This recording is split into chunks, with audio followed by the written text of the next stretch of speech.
অনেক ছেলে তোমাদের চেহারা দেখে বোঝা যায় এক ওয়াক্ত নামাজ পড়ো না। মুসলমানের চেহারা এমন হয় না বন্ধু, মুমিনের চেহারা এমন হয় না।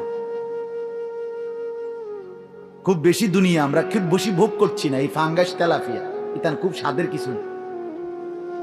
ফার্মের মুরকার কক মুরকা, এই দুন্দুল করলা, ধন্যাপাতা, কাঁচামরিচ, এই বাস। আর কি তা বেশি কি দুনিয়া? অতিরিক্ত খুব কিছু বনিয়া ভোগ করে ফেলছে দুনিয়া, খুব আশ্চর্য কিছু ভোগ করে ফেলছি আমরা। তাইলে আমরা কেন আমরা এমন করছি? আপনারা বাবারা একটা বারো ভাবতেছেন না? ছেলে মেয়ের নামাজের দিকে ছেড়ে দিছে, স্বামী ছেড়ে দিছে স্ত্রীকে, বেড়ি তোর মতো তুই চল। আশ্চর্য! আল্লাহ তাআলা আমাদেরকে বুঝ দান করে, আল্লাহ তাআলা আমাদের হৃদয়ে ফিকির দান করে। ছেলেদেরকে অনুরোধ করছি, বাপ তোমরা মুসলমানের সন্তান, তোমাদের জিন্দিগি মোবাইলের জন্য না বাপ, তোমরা এই খামখেয়ালির জিন্দিগি ছাড়ো। নাইলে এই নওজোয়ান ছেলেদের লাগাতার গুনাহ, অশ্লীলতা, বেহায়াপনা, বিশ্বাস করেন বাবাদেরকে বলি, চাচারা আল্লাহর কসম পুরা জাতি এটার মাসুল দিতে হবে।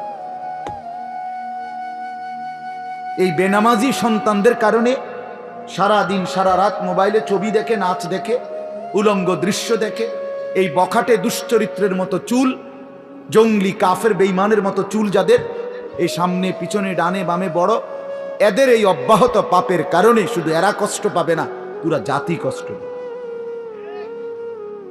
এটাই বাস্তবতা। ওয়াত্তাকু ফিতনাতাল লা তুসিবান্নাল্লাযীনা যালামু মিনকুম খাসসা, কোরআনের স্পষ্ট আয়াত।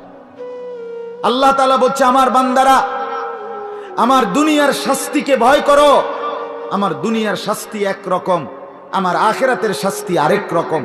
আমি দুনিয়ার শাস্তি যখন দেই তখন শুধু জালেম পাপীকে দেই না, বরং অনুগত, অবাধ্য, নাফরমান, ফরমাবরদার উভয়কে আমি জমিনের মধ্যে শাস্তি দেই।